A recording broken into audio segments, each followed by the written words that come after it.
Tearaway Unfolded, when too much of a good thing becomes bad. Tearaway Unfolded is the extended version of the original 3D platformer on Vita that this time takes advantage of the PS4's controller. While this game is insanely charming during the first 4 hours, it quickly turns into feeling like a gimmick. This game is gorgeous and charming. You play as you, literally you, with a controller and everything. This game breaks the fourth wall from the start. A giant hole is ripped in the sky that lets in these ugly newspaper scraps to take the color away from this papercraft world. And it's up to you to help the messenger rid this world of scrap paper as well as deliver its message to you. And to make this message even more yours, you get to customize your messenger in any way you can think of. This game starts out so clever with you using the layout on your PS4 controller to clean up the scraps. You have very little control over the messenger at first. As you progress through the game, you gradually gain more control and are able to jump, swipe the touchpad to create wind in the game, tilt the controller to affect platforms later on, and in one level the entire world, but ultimately this quickly starts to feel like a controller demo rather than a game. And this simply comes down to just trying way too much. The game is constantly adding more to your plate when you have plenty of tools and using the light to clean the environment and battle the scraps, using the touchpad to create objects for the main story and side quests, adding an awesome layer of magic to the game, seeing a character or item without a color in the world and taking their picture to help them get it back. All the swiping and tilting later on in the game is just too much. They satisfy your appetite for something new and then force you to eat another plate before you can have dessert. The same can be found in the story itself. It drags on way too long.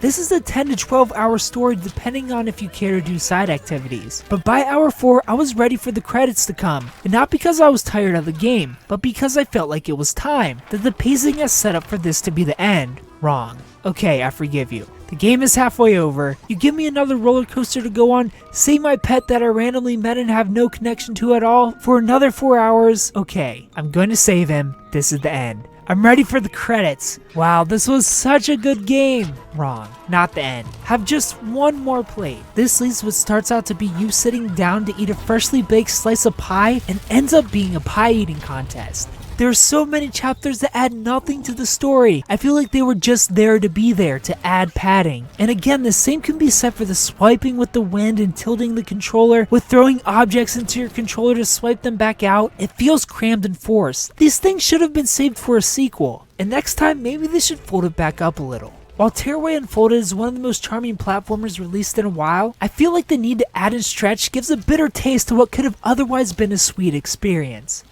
I give Tearaway Unfolded an 8 out of 10. If you played Tearaway Unfolded, tell me what you thought about it down in the comment section below. If you haven't played it, tell me if you plan on picking it up. Thumbs up if you like the video, subscribe if you're new to the channel, and tune in Monday for first impressions where we find out what game we're playing next. Thanks for watching.